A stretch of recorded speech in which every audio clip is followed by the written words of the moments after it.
She thought she was marrying into a family, but instead, she was walking straight into her own grave. What happened inside that beautiful New Orleans home is a secret the earth tried to hold, until it couldn't anymore. The city of New Orleans is unlike any other place in America. It breathes in rhythms, the pulse of jazz spilling out of dimly lit clubs, the distant echo of brass bands rolling down Bourbon Street, and the steady hum of life flowing along the banks of the Mississippi. It's a city drenched in color, in music, in history, in secrets. The French Quarter glows under gaslit lanterns, its narrow streets lined with buildings that have stood for centuries, weathering storms, celebrations, and sins alike. By day, it's a feast for the senses, the sizzle of crawfish boiling, the scent of beignet dusted in sugar, the laughter of tourists weaving through markets. But as the sun dips below the horizon, New Orleans transforms. Shadows lengthen, the air thickens, and the music becomes softer, more haunting. Here, beneath the charm and allure, is a city where stories don't always end the way they should. A place where not all ghosts come from folklore. Some are much more recent. It's a city of layers, of culture, of history, of memory. But sometimes, of something far darker. This city wears its mysteries like a second skin. Voodoo shops sit quietly between high-end boutiques. Historic cemeteries sprawl with their above-ground tombs, a necessity in a city where the ground itself can't always be trusted to hold its dead. Tour guides speak of pirates and spirits, of haunted mansions and tragedies from centuries past. But none of them speak of what was happening, right now, in one particular house, on one particular street. Behind the lacy wrought iron balconies, behind the shutters painted in fading hues of pastel, a secret was being kept. Not the kind sung about in jazz bars or whispered over whiskey in corner taverns. No. This secret was heavier. Literal. A secret measured not in whispers, but in shovelfuls of dirt. Beneath the music. Beneath the laughter. Beneath the worn floors of a seemingly ordinary home was something unspeakable. A truth that even the city, with all its ghosts and shadows, seemed desperate to bury. For months, neighbors walked by this house every day. Children played on the sidewalks, streetcars rattled past, tourists snapped photos of the picturesque street. None of them knew what lay just beneath the ground, less than 10 feet below their feet. No one could hear the echo of what had happened within those walls. No one could imagine that a woman, a daughter-in-law, a wife, someone's sister, someone's friend, had been buried alive not in the pages of history, but right here, in this living, breathing neighborhood. This is not a ghost story. There are no legends here. No folklore. What happened was real. Flesh and blood. A crime committed not in the shadows of the past, but in the full light of modern day. Hidden only by concrete, dirt, and the cruelty of the people she once called family. New Orleans is a city that knows how to keep secrets. But the earth, it never forgets. And sometimes, it refuses to stay silent. She was young, just 26, when she arrived in New Orleans. A woman with her whole life ahead of her, full of hope, dreams, and the quiet belief that marriage would be the start of something beautiful. Her family back home had been modest, hard-working people. Her parents had raised her with the kind of values that made her believe in love, in commitment, in the promise that marriage was a partnership. When she met him, charming, well-spoken, from a respected and well-off family in New Orleans, it felt like fate had finally opened a door. The wedding had been grand. Not flashy, but elegant.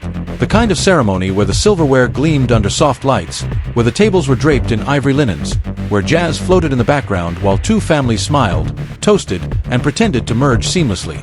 There were photographs of her standing next to him, the two of them framed by the towering oaks of Audubon Park, the Mississippi shimmering behind them. Her smile in those pictures was genuine, wide, radiant, unguarded. Back then, she believed she was stepping into a fairy tale. But fairy tales are often illusions. And illusions, sooner or later, begin to crack. Not long after the wedding, small things began to change. Subtle, at first. The tone of his voice when she made a decision without asking. The raised eyebrow from her mother-in-law when she suggested working a part-time job or continuing her studies. "You're part of this family now," they said. "Your place is here. With us." What sounded like tradition was, in truth, control, the beginning of invisible chains tightening around her. The house was beautiful, a sprawling, historic property on a tree-lined street in the heart of New Orleans. But for her, it began to feel less like a home and more like a gilded cage. Every room was filled with expectations.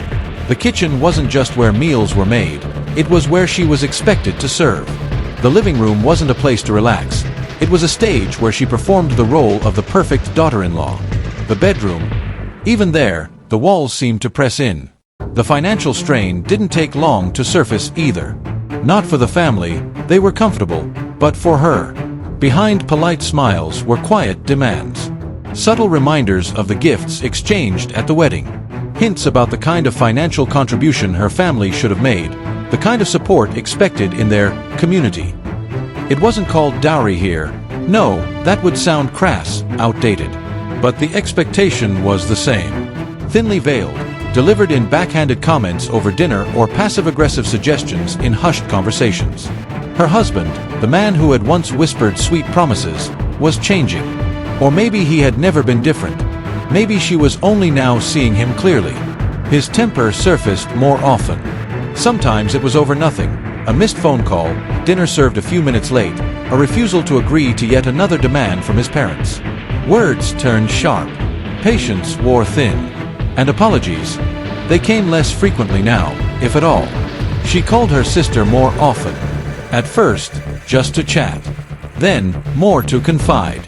Little things, about how isolated she felt, how different married life was from what she had imagined. How the family had rules for everything. Where she could go. Who she could talk to. Even how much money she was allowed to spend. There were days when she wondered if it was just growing pains. The normal struggles of adjusting to a new family, a new city. But deep down, in the quiet moments when no one was watching, she felt it. A knot in her chest that never really loosened. An ache that whispered something she wasn't ready to admit yet. This wasn't love. This was ownership. And as much as she hoped it would change, it wouldn't. In fact, it was only going to get worse. From the outside, everything still looked perfect. The stately house on that quiet street stood proud beneath the Spanish moss-draped oaks, its pristine white columns and green shutters framing the image of a life anyone would envy. Neighbors waved as they passed. The family still hosted dinners, still smiled for church gatherings, still posted carefully curated snapshots of birthdays, anniversaries, and holidays on social media, all the markers of a picture-perfect life. But behind that polished facade, the cracks were spreading fast, splintering beneath the surface where no one was supposed to look. She had started to change. The lightness in her voice that once danced during phone calls was thinning, growing hollow. Conversations that used to stretch for hours, laughing, gossiping, sharing plans, had become shorter, clipped. Sometimes her phone would ring endlessly, unanswered. Sometimes her replies to texts came days later, filled with vague excuses. Sorry, things have been hectic. I've just been really busy with the family. But her sister knew better. Her best friend knew better. This wasn't just being busy. This was someone pulling back. Someone fading. Her social media, once filled with photos of brunches, walks along the river, silly selfies in the French Quarter, had gone strangely silent. No new posts. No check-ins. No tagged pictures. It was as if she was quietly being erased from her own life. Friends began whispering among themselves. She doesn't come out anymore. She always has an excuse. I stopped by once, and it was like, they didn't want me there. The truth was, she wasn't allowed to be herself anymore. Her world had shrunk to the confines of that house, under the constant scrutiny of people who wore smiles like masks and rules like chains.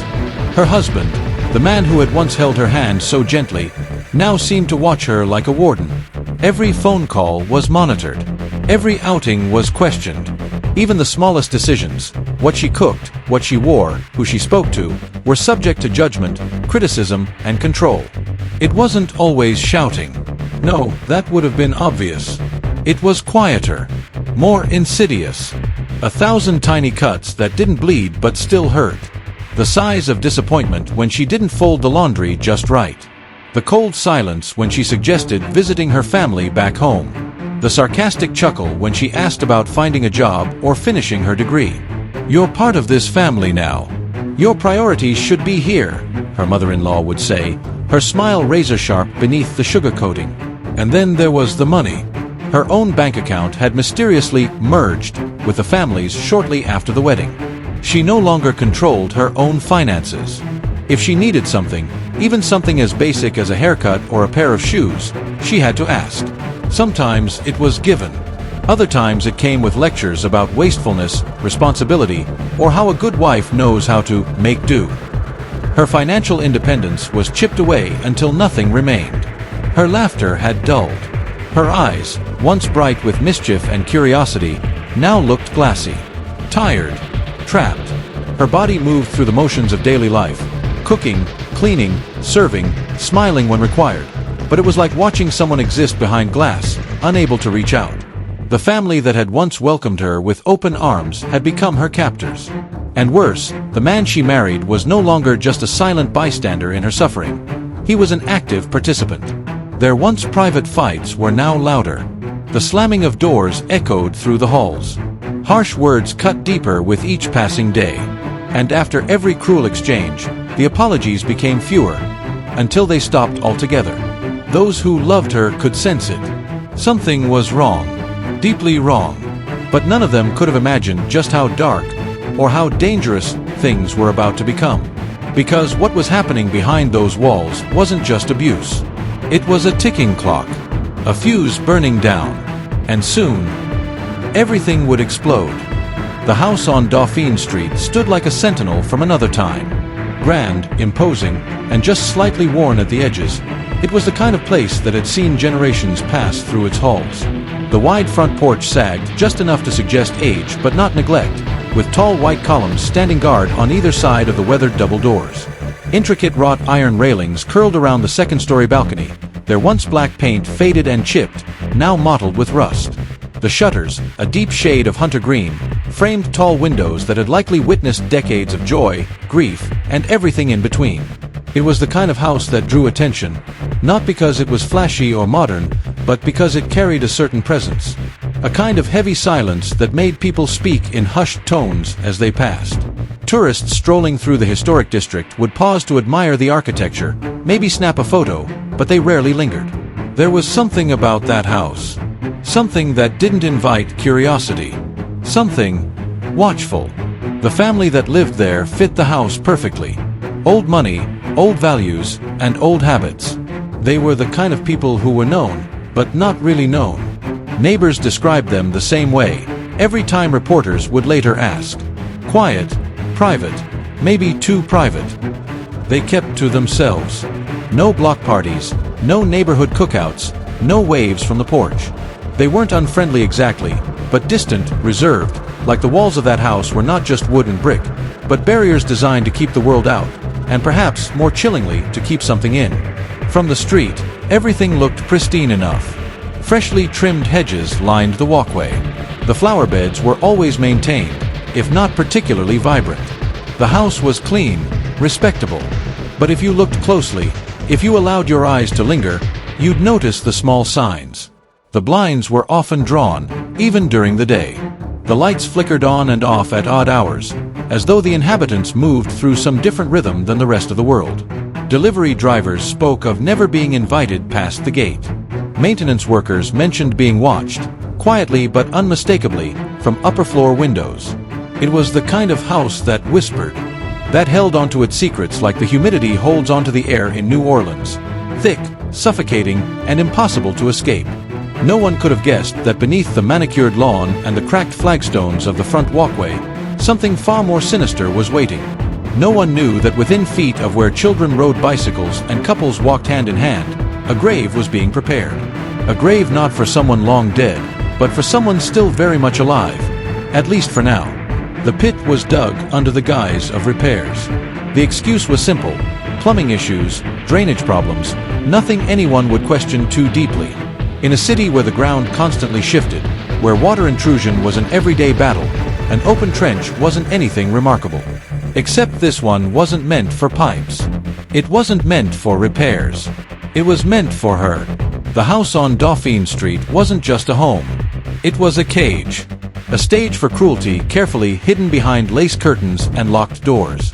And soon, it would become something far worse. Soon, it would hold not just the echoes of arguments and the weight of suffocating control, but the body of someone who should have been starting her life, not ending it. By the time spring settled over New Orleans, the tension inside the house on Dauphine Street had become unbearable, like a rope pulled so tight it trembled under the strain. What began as subtle jabs, passive-aggressive comments, and thinly veiled criticisms had now evolved into full-blown confrontations that echoed through the house at all hours. The quiet hum of jazz from the streets couldn't drown out the shouting anymore. It seeped through the thin cracks in the walls, carried through the floors, and hung heavy in the air like the ever-present Louisiana humidity. Neighbors noticed, even if they didn't say much. Lights flickering on late into the night, shadows pacing behind closed blinds, muffled voices rising and falling in tones that were unmistakably angry. But this was New Orleans, a city where privacy is both sacred and dangerous. People looked away, pretended not to hear, pretended it wasn't their business. Inside those walls, the fights weren't just about misunderstandings or marital growing pains anymore. They were about money, control, power. The in-laws, who had smiled so graciously at the wedding, had shed any pretense of kindness. Their expectations were now demands. More money, more gifts, more proof that her family understood their place in this marriage. They never called it dowry, not directly, but the language was there, dressed up in modern terms. Contributions, responsibilities, traditions. Her husband echoed their sentiments, sometimes parroting their words like they'd been rehearsed. Other times, his anger burned hotter, more personal. What started as frustration twisted into cruelty. He would stand over her, accusing her of being ungrateful, of not understanding what it meant to be a good wife in this family. His face would redden, hands balling into fists that never struck, not yet, but hovered close enough to make her flinch. There were moments, fleeting and cruelly deceptive, when he would soften, whisper apologies, swear he loved her, that he was just under pressure, that things would get better if only she would try harder, be better, do what was expected. And every time, she would cling to that hope, that maybe this was just a storm to weather. Maybe it would pass. But it didn't. It only grew worse. She started quietly packing her things once, one afternoon when the house was empty. Just a suitcase. Just enough to leave. Her hands shook as she folded clothes, her mind racing between terror and relief. But before she could even zip the bag closed, her phone buzzed. A message. From him. Simple. Controlling. "Where are you?" 3 words. And somehow, they froze her in place more effectively than any lock or chain. She unpacked. She always unpacked. Because leaving wasn't simple. It never is. It wasn't just the fear, though that was real. It was the shame, the guilt, the suffocating voice in her head that asked, what if I'm overreacting? What if this is normal? What will people say? And the louder, more dangerous whisper from her husband and his family. If you leave, you'll regret it. If you leave, you'll ruin everything. So she stayed. Told herself it was temporary. That things would get better. That maybe, just maybe, love would win out over control, over cruelty, over greed. But the truth was, by then the decision had already been made. Just not by her. The house on Dauphine Street was a powder keg waiting for a spark. And whether she knew it or not, the fuse had already been lit.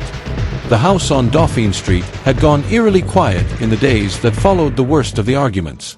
Not the kind of quiet that brings peace, but the suffocating, loaded silence that signals something deeper. Something brewing. The kind of quiet that comes when decisions are being made behind closed doors. When words are no longer shouted but whispered. When glances carry entire conversations, and nods replace sentences.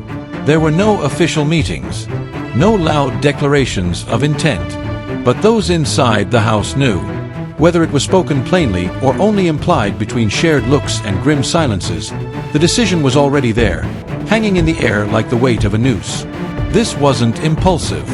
This wasn't a crime of passion, born from a single heated moment. No, this was methodical, thought out, planned.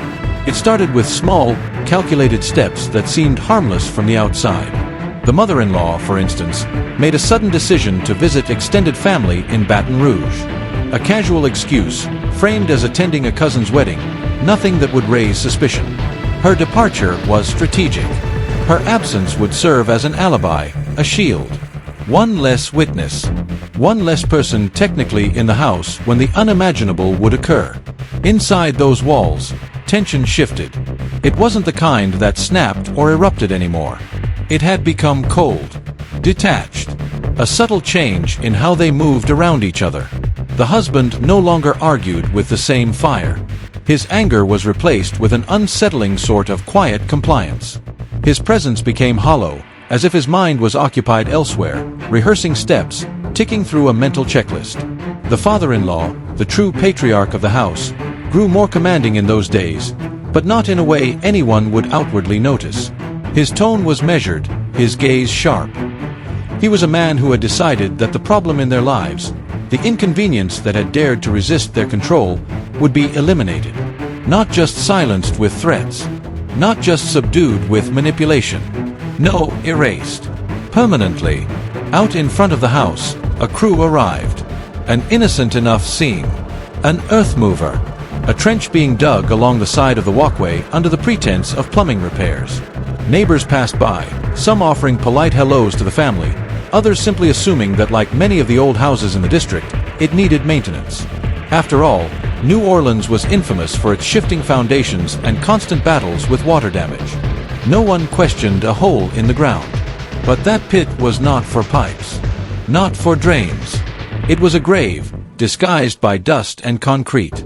Inside the house, an eerie sense of order took hold. Meals were cooked. Floors swept. Beds made. To anyone looking in, it was just another week in a quiet, respectable home. But for her, the walls felt tighter than ever. Something was wrong. She couldn't name it, couldn't point to anything specific, but the air had shifted. The way her husband avoided eye contact. The way her father-in-law lingered when she passed. The way the usual cruel remarks had been replaced by something worse, silence. This was the calm before the storm. The deceptive, suffocating quiet that precedes a disaster. Somewhere, deep in her instincts, the part of her that had been screaming to leave was now howling louder than ever. But it was too late. The plan was already in motion.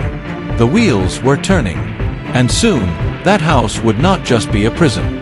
It was April 21st, a humid Thursday night in New Orleans. The kind where the air clung to the skin and the streets outside buzzed with the usual cocktail of laughter, music, and the distant clang of streetcars. Somewhere, not far away, jazz drifted from the open doors of a corner bar, mingling with the scent of rain-soaked pavement and blooming magnolias. But inside the house on Dauphine Street, there was no music, no laughter, only the heavy, suffocating stillness of something sinister taking shape. Dinner was quiet that night. Too quiet. She noticed it but didn't fully register the weight of it. Her husband barely spoke, answering her few attempts at conversation with short, clipped replies. His eyes didn't meet hers much, instead lingering on the plate in front of him or flickering toward the kitchen, as if his mind was somewhere else entirely.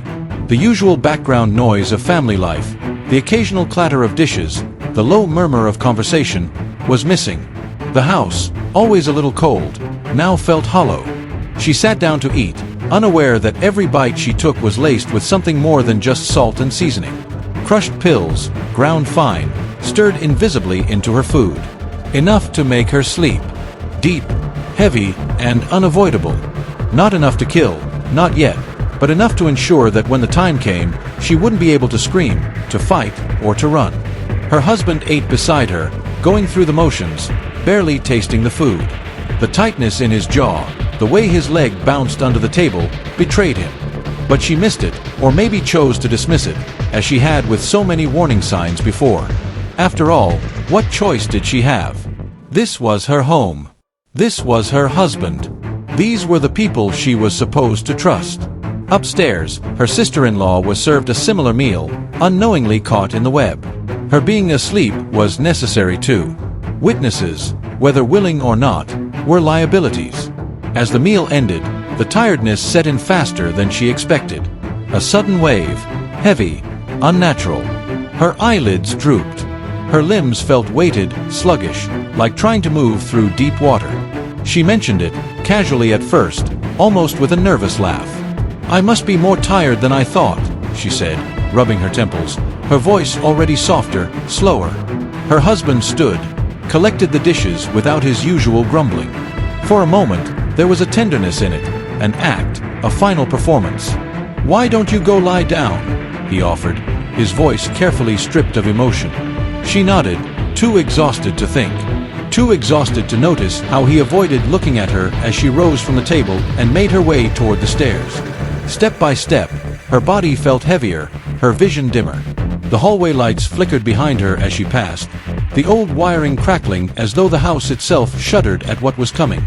By the time she reached her bedroom, the fight was already draining from her limbs. She barely managed to pull back the covers before collapsing onto the bed, shoes still on, the ceiling fan above her blurring into nothing as her vision tunneled. Downstairs, her husband walked back into the kitchen, washed the dishes slowly, methodically. As if this were any other night. As if he wasn't waiting for the house to fall silent. One by one, the lights went out. First in the kitchen, then the hall, then upstairs, where the sister-in-law had unknowingly slipped into the same drugged sleep. Finally, the faint glow beneath her bedroom door faded. The house stood in silence. A suffocating, unnatural quiet. No music, no footsteps, just the steady hum of the refrigerator, the ticking of an old clock, and the weight of something awful settling into the walls. It was the night of no return. The night everything changed. The night where, for her, time would stop, though she didn't know it yet. Not yet. The house was still. Unnaturally still. The kind of stillness that feels like the air itself is holding its breath, waiting, knowing something terrible is about to happen. Every light was out except for a faint sliver of moonlight filtering through the cracks in the blinds. The only sound left was the occasional creak of the aging wooden floorboards, shifting with the humidity, or perhaps with something far darker. Down the hallway, footsteps padded softly, measured, deliberate. Not hurried. Not hesitant. He knew exactly where he was going. He didn't need light. He'd walked this hallway for years. Every inch of it was familiar. Every step rehearsed in his mind long before tonight. Her door was closed, but not locked. There was no need for locks. Not when she was already slipping deeper into drug-induced unconsciousness, her body limp, her breath slow, her awareness evaporated like mist before the morning sun. She hadn't stood a chance. The poison wasn't in the air or the water, it was in her own dinner plate. Mixed by the very hands that had once placed rings on her fingers, promised protection, and smiled for photographs that now seemed grotesque in retrospect. The father-in-law paused at the door, hand on the knob, his chest rising and falling with a slow, steady rhythm. No second thoughts. No hesitation. Just grim resolve. This wasn't the rush of anger. This wasn't an accident. This was calculated. Cold. A decision made not in the heat of the moment, but with the detached cruelty of someone who no longer saw her as human, but as something else entirely. An inconvenience, an object, a problem to be handled. The door creaked open. She lay there, exactly as he knew she would. Face down, one arm draped over the pillow, her legs curled slightly toward herself like a child in sleep. Her breathing was soft, shallow. The kind of sleep that no amount of shaking would wake. Her body was present. Her mind, gone. Lost beneath layers of chemicals and betrayal. He stepped inside, closing the door quietly behind him, not because anyone might hear, they wouldn't, but because there was a ritual to this. A sick, perverse order to what was about to unfold. His eyes swept the room briefly. The small details didn't matter. The half-packed suitcase in the corner, the framed photo of her family on the dresser, the little stack of books by her bedside. None of it mattered now. Not to him. Not to what he had come here to do.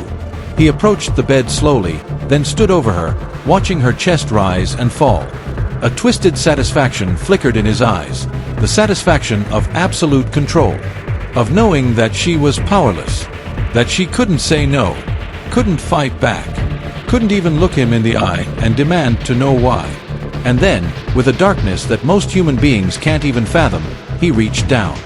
His hands moved with an appalling familiarity, violating every boundary of decency, every law of nature, every shred of humanity. She couldn't cry out. Couldn't resist. Her body was present, but her mind was locked away, smothered under the weight of betrayal and chemicals, trapped in a nightmare she would never wake from. This was more than cruelty, more than violence. This was evil in its purest form, the kind that doesn't scream or rage but whispers in the dark and moves with steady hands. The kind that looks like a father, a husband, a neighbor. The kind that hides behind locked doors and lace curtains, behind polite smiles and Sunday church clothes. When he was done, when the grotesque ritual was finished, he stood there for a moment longer, breathing, watching, as if to savor the silence, as if to etch this moment into whatever black place his soul had become. Then, calmly, he pulled the sheets back over her, not with tenderness, not with remorse, but with the cold efficiency of someone preparing the next step in a plan. A step that would end not just her suffering, but her life. The devil had walked into that room that night, and he wasn't wearing horns or cloaked in shadows. He wore the face of family, of trust, of someone who should have protected her. And now, the line had been crossed. There was no turning back. The silence in the room after it was over was unlike anything else. Not the peaceful silence of sleep, nor the comforting quiet of a home at rest. No. This silence was heavier, suffocating, unnatural. The kind of silence that fills a space where something irrevocable has happened, where innocence has been destroyed, where the boundaries between cruelty and monstrosity no longer exist. He stood there, staring at her body as if deciding what came next wasn't already inevitable. The plan had been set long before his footsteps ever crossed the threshold into her room. Rape was never meant to be the end of it. It was simply the prelude, the sick, dark overture to a far more permanent act. One final act to erase her entirely. Her chest still rose and fell, but only barely. Her body, drugged, limp, unaware of the horror that had just unfolded. Her mind floating somewhere far beyond the edges of consciousness, mercifully shielded from the nightmare her body endured. But not for long, because mercy was not part of what was going to happen next. His hands hovered for a moment, over her neck, over her face, over her mouth. There were choices to be made, methods to consider. Smothering would be quiet, efficient. A pillow pressed down hard enough, long enough, would do the job without leaving much behind. But then, there was strangulation. More personal, more brutal. Feeling the life fade beneath his fingertips. A final assertion of dominance, of power, of control. Or perhaps, blunt force. Something quick. Something final. A blow to the skull. Simple, clean in its own grotesque way. Less intimate, but effective nonetheless. In the end, the method hardly mattered. The horror wasn't in how he killed her, it was in the fact that he did. That the thought existed at all. That it had grown roots, taken form, and now demanded action. His hands settled on the pillow. Slowly, deliberately. He gripped it at both ends, stared down at her face one last time. She looked peaceful in that moment, almost childlike. Her features softened by sleep. Her lips parted slightly, breath faint and rhythmic. For a second, just a second, something flickered in his eyes. Not remorse, not guilt, but something else. A moment of hesitation, a pause at the edge of a cliff. But then, without warning, he pressed the pillow down. Hard, both hands pushing with the full weight of his body. His knuckles whitened, his jaw clenched, his breathing quickened, not out of strain, but adrenaline. The body beneath the pillow jolted instinctively, muscles spasming in one last, futile protest. Her arms, heavy as they were, tried to move. Her legs kicked weakly, aimlessly. It didn't last long. Not long at all. Less than 2 minutes, maybe. And then, nothing. Her body stilled. Her chest stopped moving. The flutter of life faded. And where there had been a person, a soul, a living, breathing woman, there was now only silence. A hollow, echoing, deafening silence. He held the pillow there longer than necessary. Just to be sure. Just to make absolutely certain that there was no mistake. No chance of reversal. No possibility of regret interfering with the finality of death. When he finally pulled the pillow away, her face was slack. Her lips slightly blue. Her eyes, half-lidded, stared at nothing. Whatever spark had once been there, whatever laughter, whatever hope, whatever love, was gone. Snuffed out, like it had never existed. And standing over her, the man who was supposed to protect her, who had once smiled at her wedding, who had shaken hands with her parents and sworn to treat her like a daughter, simply stood there, breathing, watching, not with horror, not even with satisfaction, but with cold, detached purpose. Because for him, this wasn't rage. This wasn't passion. This was logistics. A problem solved. A task completed. She was no longer a threat to his control. No longer an inconvenience to his pride. No longer a voice that might one day tell someone what happened behind those walls. The assault had become murder. And murder had become silence. Days before the night, everything unraveled. The sound of machinery had filled the street. The low rumble of an earth mover, the rhythmic scrape of a backhoe's shovel against the soft Louisiana soil, echoed beneath the canopy of moss-covered oaks. It wasn't an unusual sound for a neighborhood like this. New Orleans homes were notorious for their constant battle with water damage, shifting foundations, and temperamental drainage systems. A pit in front of a house didn't raise eyebrows. Not here. Not in a city where the ground was as fickle as the weather. The father-in-law had explained it easily enough when a neighbor passed by and raised a curious brow. Plumbing repairs. Drainage work. The pipes were old, he said. Needed replacing before the rainy season worsened. His voice had carried just the right mix of frustration and resignation, the way anyone might sound when dealing with the headaches of maintaining an aging home. The neighbor nodded sympathetically, offered a tired chuckle, and went on their way. It was believable, mundane, unremarkable. But that pit, that gaping wound in the earth, was never meant for pipes. It had been dug with precision, 10 feet deep, wide enough to hold something much larger than a section of drainage tubing. The soil was carefully displaced, the edges squared clean. A hole like that doesn't happen by accident. It doesn't appear just for convenience. It's made, planned, prepared. Every scoop of dirt that was lifted from that ground wasn't about fixing the house. It was about preparing for what they already knew was coming. Preparing for her. The timing had been deliberate. The digging started a few days before the murder, just enough time for it to seem like a normal home repair project. Workers were brought in. A hired crew, unaware of what their labor was really contributing to, completed the excavation. They thought they were making a trench for new pipes, maybe a sump pump installation. They laughed, swapped stories, leaned against their shovels in the humid afternoon while sweat soaked their shirts. When the job was done, the earth mover rolled away, leaving behind a neatly dug hole. A pit with no immediate follow-up work. No pipes waiting to be installed. No equipment left behind. The neighbors had noticed the sudden stop in progress but thought little of it. Home repairs stalled all the time. Maybe they were waiting on parts. Maybe the contractor had another job. No one asked questions. No one pressed. In this part of the city, people respected privacy. They minded their own. The pit sat there, open and waiting, a dark scar against the otherwise pristine front yard. From the sidewalk, it was just an inconvenience, something to step around. But for the people inside the house, it was something else entirely.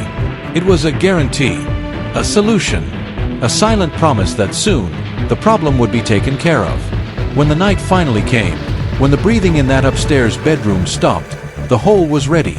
It didn't need to be dug in the middle of the night. There would be no frantic shoveling under cover of darkness.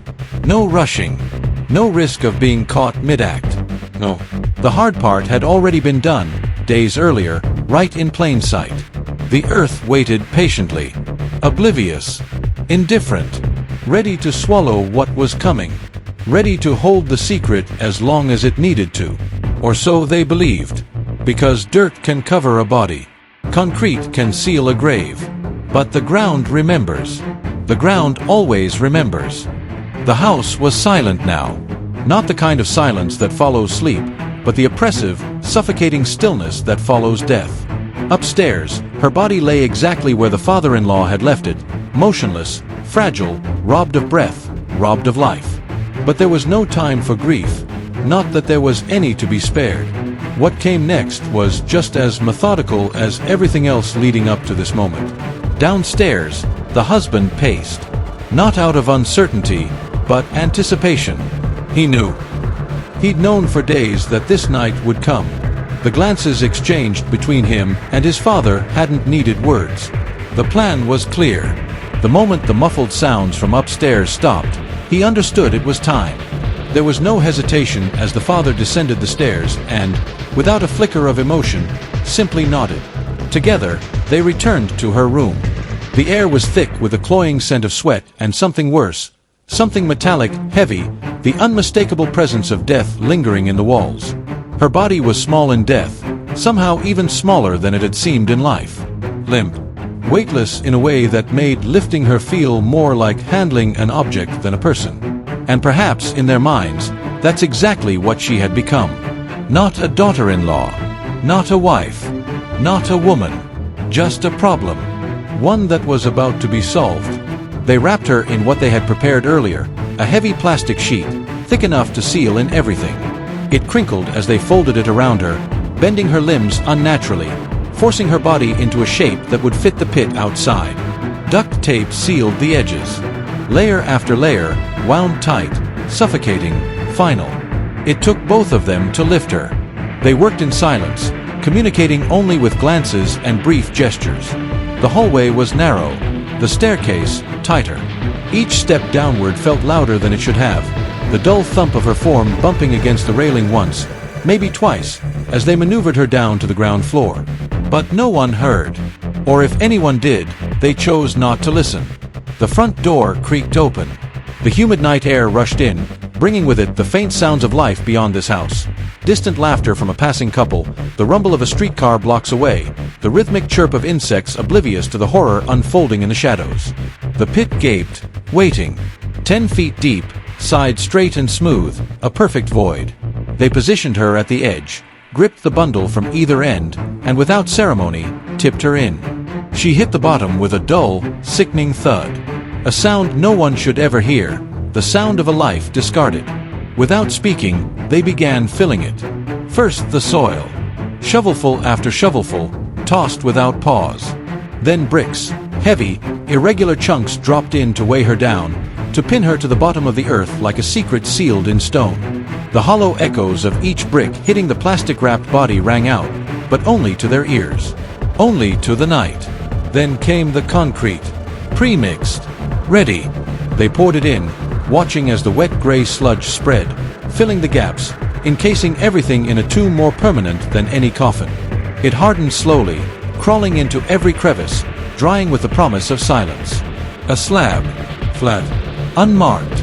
Just another patch of sidewalk in front of an old New Orleans home. From that moment, the earth held their secret. Beneath the feet of neighbors, under the wheels of passing cars, right there where delivery men left packages and kids rode their bikes. The crime was buried. The house returned to its quiet facade. But what they didn't understand, what they never considered, is that the earth may be silent for a while, but it does not forget. And soon it would speak. Morning came like any other in New Orleans, with the sun slicing through the gaps in the moss-draped trees and the muffled sounds of streetcars rattling past. Life outside the house on Dauphine Street carried on, blissfully unaware that just beneath the cracked concrete walkway, a grave was already sealed. But inside that house, the next phase of the plan was already unfolding, a performance carefully scripted, rehearsed in silence, and now ready for an audience. It began with a phone call. The father-in-law's voice trembled just enough to sound convincing as he reported his daughter-in-law missing. Concern dripped from his words like syrup, slow and heavy. He told the officer on the line that she'd stepped out the day before and never returned. They'd tried calling. They'd checked with neighbors. Nothing. They were worried. Desperately worried. The husband played his part perfectly. Sitting on the front porch, head buried in his hands, shoulders shaking just enough to pass for grief or fear. To anyone walking by, he looked like a man unraveling, broken by the sudden, inexplicable disappearance of his wife. He answered questions with carefully measured panic. She was supposed to go to the store, and she never came back. His voice cracked in all the right places. His eyes glistened, not from tears, but from the strain of forcing them to appear. Flyers were printed, her photo, smiling, bright, unaware that this image would become the symbol of a search that was never meant to succeed. Lost, it read in bold black letters. Missing since April 21st. Last seen near Dauphine Street. Contact with any information.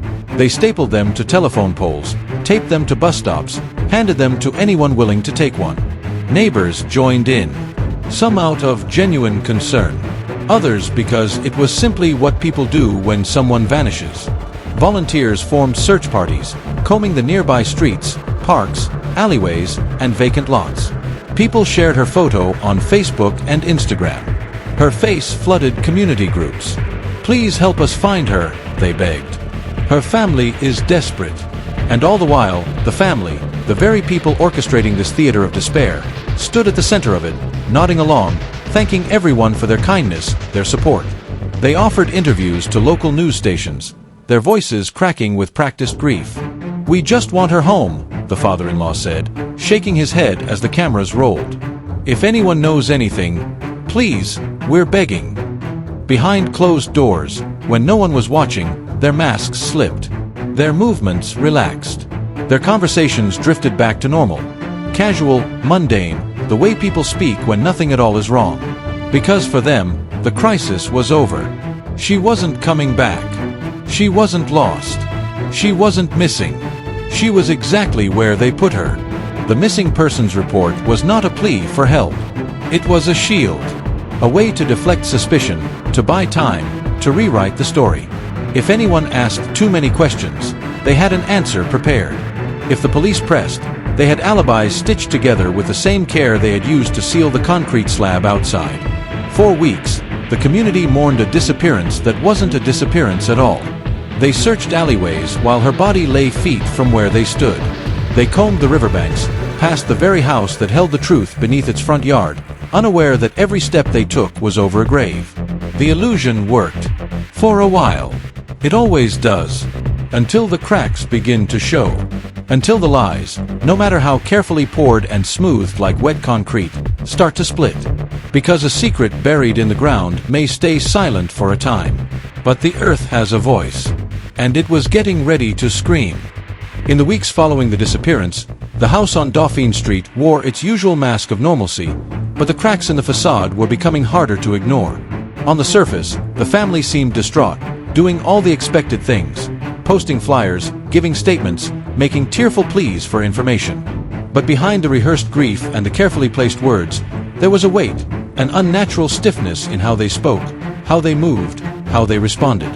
It was as though the entire household was holding its collective breath, waiting to see if the lie would hold. The mother-in-law's absence was the first thing that began to bother the investigating officers. Conveniently out of town at the exact time her daughter-in-law vanished, attending a wedding in Baton Rouge. The timing wasn't just fortunate, it was perfect. Almost too perfect. When questioned, she expressed the same wide-eyed shock as the others, shaking her head, hand clutching her chest like a woman blindsided by tragedy. "If only I'd been there," she sighed more than once, eyes glistening but dry. "Maybe I could have stopped it." But the investigators started asking themselves, stopped what, exactly? Why leap to that phrasing? Why assume there was something to stop? Then there was the husband. His performance, while convincing to the neighbors and the casual observer, began to falter under the weight of repetition. The story never changed, but it also never deepened. There was no nuance. No emotional slips that people normally have when recalling something traumatic. His account was stiff, mechanical, almost like reading lines from a script. He didn't describe the day she went missing in the way people do when they're genuinely confused or heartbroken. There were no flashes of anger, no moments of reflection, no regret. Just the same hollow phrases. The same forced concern. The sister-in-law was an even stranger piece of the puzzle. Drugged unknowingly alongside the victim, or so the husband claimed. But questions began circling about whether she was truly an innocent bystander, or whether her silence was bought with complicity. She insisted she'd gone to sleep early, feeling unusually drowsy, and woke to chaos the next morning. Her account was plausible, but something about her detached tone, The way she spoke about her missing sister-in-law, as if discussing a distant acquaintance instead of someone who shared her home, sent uneasy glances exchanging between officers in the room. Who knew what, and when? That question began to haunt the investigation. Because the story didn't hold together the way it should have. The timelines were too neat. The absence of any genuine panic felt wrong. Investigators noticed that no one in the household seemed to have actually searched for her that night. No frantic calls to friends. No late-night drives checking the usual places someone might go. Just the missing persons report, filed at a polite distance from the time she was last seen, as if crafted to look just concerned enough without being desperate. And then there was the hole. The freshly poured slab of concrete outside the home, a patch of repair work that hadn't been there weeks before her disappearance. Neighbors mentioned it in passing. Oh, yeah, they were doing some plumbing or something. But the officers knew better.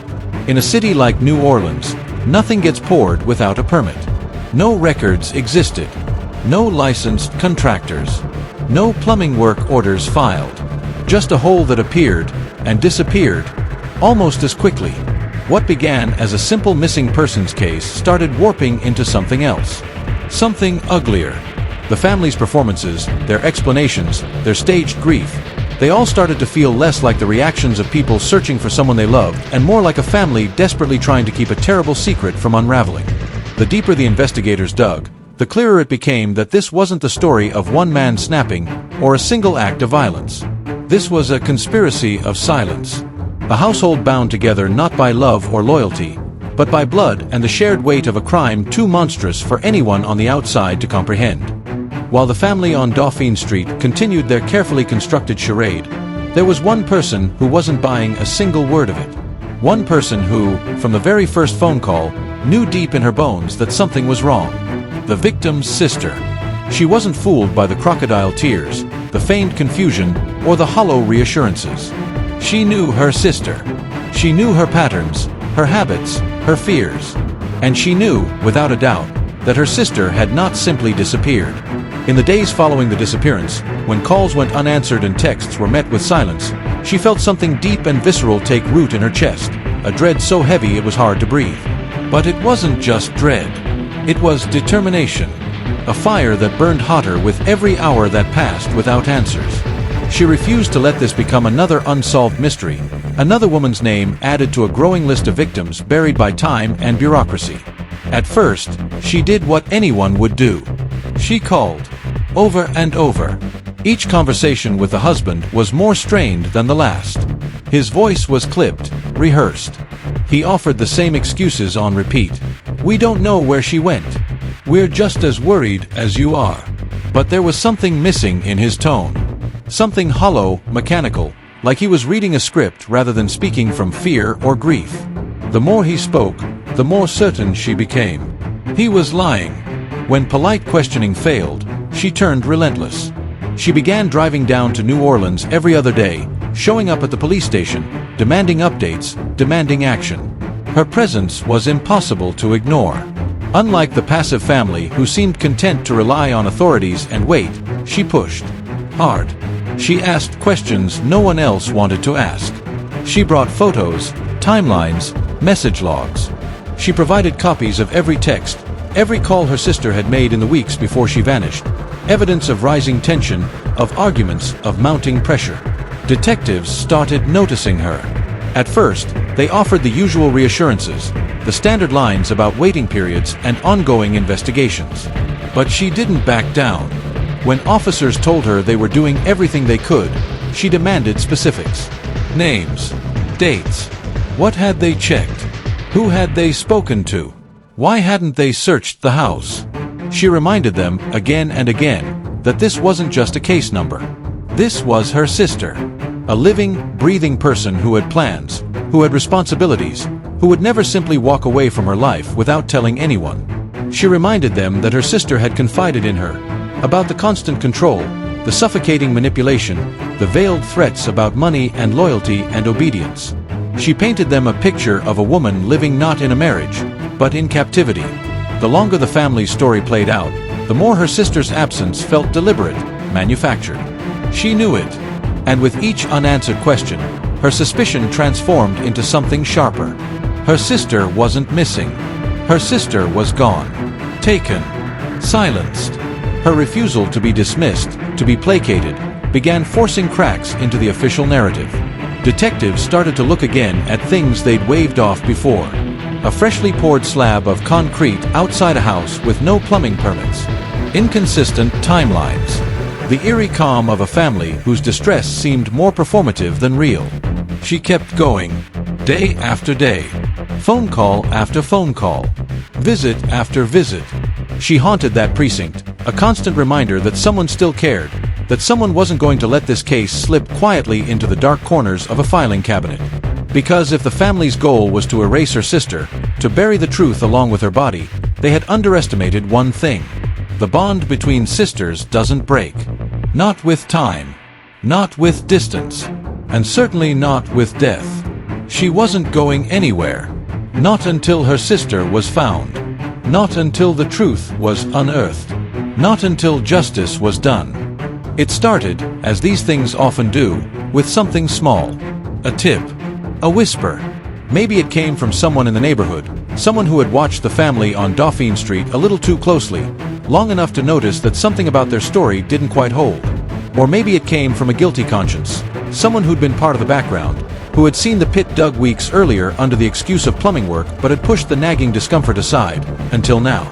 The police had heard from the sister enough times to start looking harder at the things they had initially brushed off. One detective, in particular, couldn't shake the feeling that the timeline wasn't right. The reports didn't add up. The neighbor's casual mentions of the earth mover, the sudden trench that had been dug and then quickly filled in with concrete, gnawed at him. In New Orleans, plumbing repairs were a constant, but something about the abruptness of the job felt wrong. No follow-up work. No invoices. No contractors returning to finish the job.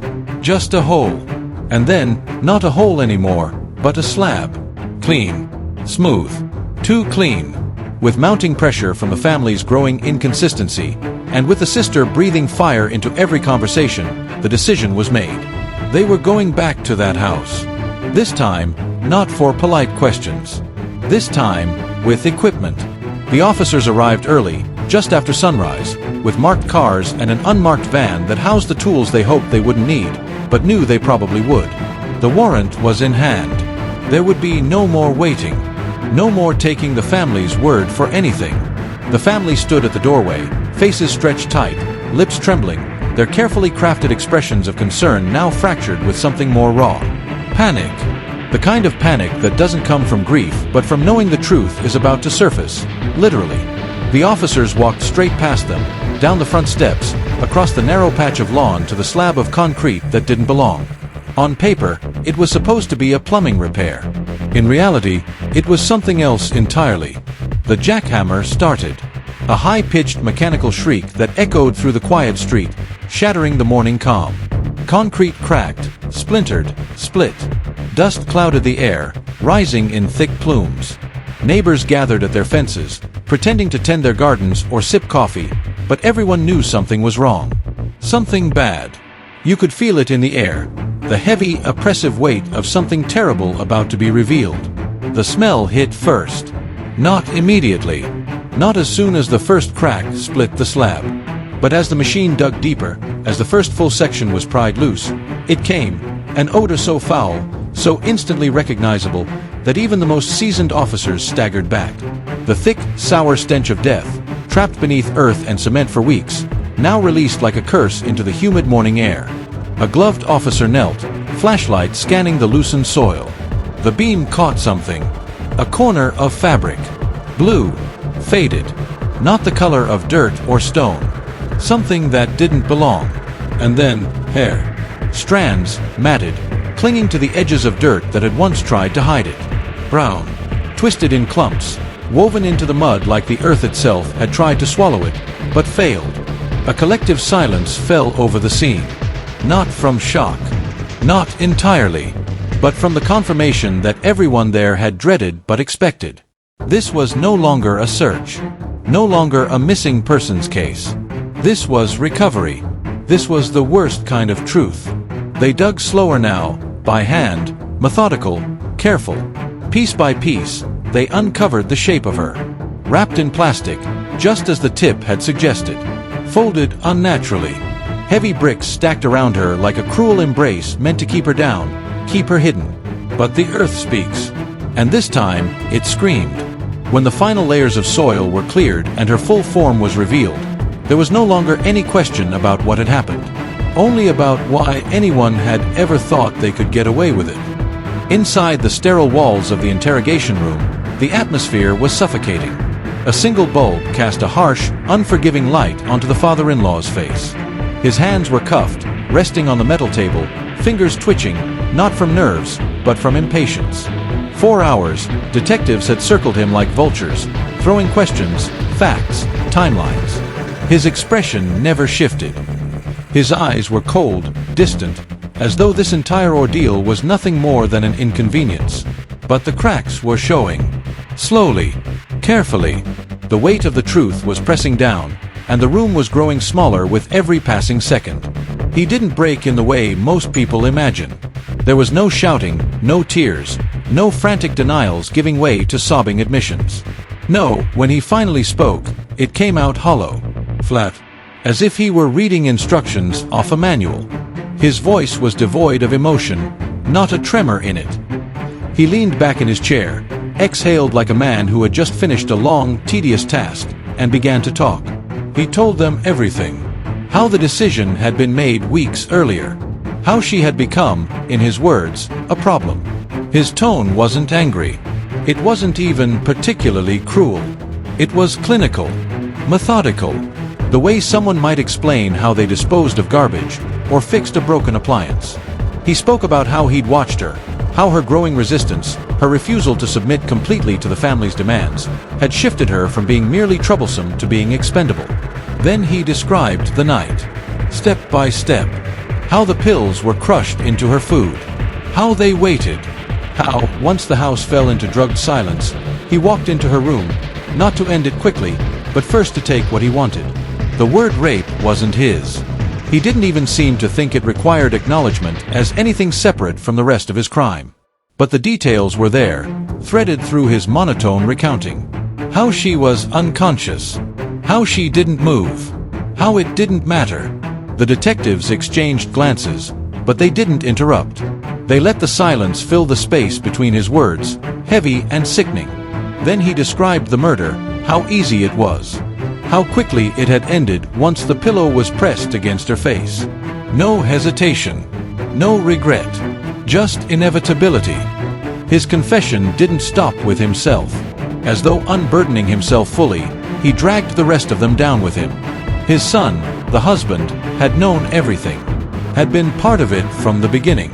It was he who had prepared the meal, ground the pills, and fed them to his wife with the same hands that had once slipped a wedding ring onto her finger. The same hands that had signed the marriage certificate now stir her death into her dinner. The mother-in-law, she wasn't in Baton Rouge by accident. That trip was a calculated move, arranged days before. She was out of town by design, a prearranged alibi. She knew what would happen in her absence. She may not have wanted to see it, but she made sure she wasn't there to stop it. And the sister-in-law? Her role was murkier. He danced around the specifics, claiming she had been drugged too, claiming she was asleep during the killing. But the detectives could tell by the subtle shifts in his language, the careful omission of certain details, that she knew. Whether before or after, she knew. There was no remorse. No flicker of humanity. No last-minute justification. Only the twisted logic of a man who believed that control over his family extended beyond life, beyond death. A man who saw someone's refusal to submit as a crime worthy of annihilation. By the time his words stopped, the room felt colder. The weight of what he had said hung there, thick and suffocating. The detectives sat in stunned silence, not because they didn't expect it, but because hearing it spoken aloud, in that calm, mechanical voice, stripped it of any last shred of humanity. It was evil, laid bare. And the entire family, bound by blood and by complicity, stood drenched in it. The recovery of her body changed everything. What was once whispered suspicion became undeniable truth. Forensic teams descended on the house on Dauphine Street, working methodically beneath the relentless Louisiana heat. As the layers of dirt and concrete were peeled back, the evidence began revealing itself piece by piece, each one another nail in the coffin of the family's carefully maintained illusion. The body was wrapped just as the father-in-law had described in his cold confession, layers of industrial plastic, bound tightly with duct tape, folded into a shape that was never meant to fit a human being. Forensics worked quickly but carefully, documenting everything. The brick weights, the placement of the body, the condition of the surrounding soil that had trapped the gases of decomposition for weeks. But it wasn't just the sight or the smell that confirmed what everyone already suspected. The science told the rest of the story. The autopsy was grim, but conclusive. Cause of death, asphyxiation, consistent with smothering. Evidence of blunt force trauma to the side of the skull, suggesting either an additional blow or perhaps her head striking something as she was dragged. Toxicology confirmed high doses of sedatives in her system, enough to knock her unconscious, but not enough to kill her outright. The timeline lined up perfectly with the night the family had reported her missing. And then there was the other evidence. The bruising, the tearing, the unmistakable signs of sexual assault that had occurred either shortly before or immediately following the administration of the sedatives. It wasn't speculation anymore. It wasn't circumstantial. It was undeniable, written in bruises and broken skin, in chemical traces and the horror preserved in her very tissues. The charges came swiftly. First-degree murder, aggravated sexual assault, kidnapping, conspiracy to commit murder, obstruction of justice, abuse of a corpse. One after another, stacked high, each charge carrying decades, some life, if not death, under Louisiana law. The father-in-law's flat, remorseless confession was corroborated by the physical evidence. The husband's role, spelled out in the details, the drugs, the preparation, the silent compliance, secured his place alongside his father on the list of the accused. The mother-in-law, who thought her alibi would shield her, was charged with conspiracy and obstruction. Her carefully timed trip wasn't protection. It was proof. Proof that this wasn't a crime of passion. It was orchestrated, planned, cold-blooded. The sister-in-law's future remained murky. Whether the DA would pursue full charges against her depended on what investigators could uncover about what she knew and when she knew it. But no one believed she was entirely innocent anymore. As word of the arrest spread, the community recoiled in collective horror. Neighbors who had once described the family as polite, private, respectable now looked at that house like it was something toxic, something cursed. The flower beds out front seemed grotesque now. The pristine shutters and well-kept lawn a cruel disguise for what had always been hiding just beneath the surface. The story splashed across every local news channel. A daughter-in-law murdered and buried beneath the family home. It was too gruesome, too surreal not to grip the city by its throat. Reporters stood in front of the house, broadcasting live as crime scene tape fluttered in the wind behind them. Shock turned to outrage. Outrage turned to grief. The image of the family, once seen as successful, traditional pillars of the neighborhood, was obliterated. Their names became synonymous with betrayal, cruelty, and the darkest kind of evil. The kind that wears a smile, that greets you on the sidewalk, that hosts Sunday dinners while plotting murder behind closed doors. A trial awaited, but the truth was already public. Their secrets were out, unearthed, exposed, and there would be no burying them again. The house on Dauphine Street now stood quieter than ever. The crime scene tape had long since come down. The media vans, the flashing cameras, the crowds of curious onlookers had all faded away. But the echoes of what had happened there would never truly leave. No amount of time, no coat of paint, no new owner could scrub away the truth that had been unearthed beneath that cracked slab of concrete. The grave wasn't just in the earth. It was everywhere. In the walls, in the floorboards, in the silence that still hung over the street like an unwanted shadow. Her grave wasn't just physical. It was metaphorical. A reflection of something larger, something uglier that stretches far beyond one house, one family, one tragedy. She was buried not only beneath dirt and stone, but beneath the crushing weight of control, of greed, of a patriarchy that still, even in the modern world, believes it has the right to own a woman's body, her choices, her voice. This wasn't just about one man's violence, or one family's cruelty. This was about a system, centuries old, that teaches some people that power is their birthright and that defiance deserves punishment. For her, it started with small compromises. The expectation that she would submit.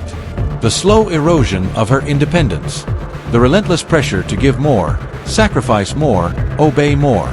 And when she resisted, when she asserted her right to live, to breathe, to simply exist on her own terms, the response was swift and brutal. They didn't just want her gone. They wanted her erased. Silenced so completely that no trace of her voice, her presence, her resistance would remain. But they failed. Because as much as they tried to bury her, the truth refused to stay underground. The cracks in their concrete lies grew wider. The whispers became voices. And then those voices became a roar. Her body was pulled from the earth, but so was the story they had hoped would rot away in silence. Her sister stood at the center of that storm, her grief carved into something sharper than sorrow, something relentless. Her refusal to let go became the thread that unraveled everything. When no one else believed, when the world seemed ready to shrug and move on, she stayed. She fought. She forced the earth to give her sister back. And in doing so, she gave her something more than justice. She gave her back her name, her story, her voice. In one of her interviews after the trial, her sister's voice didn't tremble. It didn't crack. She looked straight into the camera and said, "They tried to bury her, but they didn't know. She was a seed." A simple sentence, but a promise, a warning, a reminder that no amount of concrete, no amount of silence, can truly erase a life that mattered. This isn't just a story about one woman. This is a story about countless women whose names never make the headlines. Women who are trapped by control, by financial abuse, by coercion that wears the mask of tradition, of culture, of duty. Women whose cries are silenced long before anyone notices they are gone. If this story haunts you, it should. It should make you uncomfortable. It should make you angry. Because it's not enough to listen. It's not enough to shake your head and whisper how tragic it is. This is a call, a demand, to pay attention, to ask harder questions, to look twice when something feels off, to believe the woman who says, "I don't feel safe," to remember that behind every smiling family photo, there could be a story waiting to be unearthed. If you or someone you know is experiencing domestic abuse, coercion, or violence, don't wait. Don't assume someone else will step in. Reach out. Speak up. The silence is where this kind of evil grows. Breaking that silence is where it ends. They buried her body, thinking they buried the truth, but the ground spoke, and her story rose louder than their silence. Because in the end, this isn't just about how she died. It's about how she refused to be forgotten.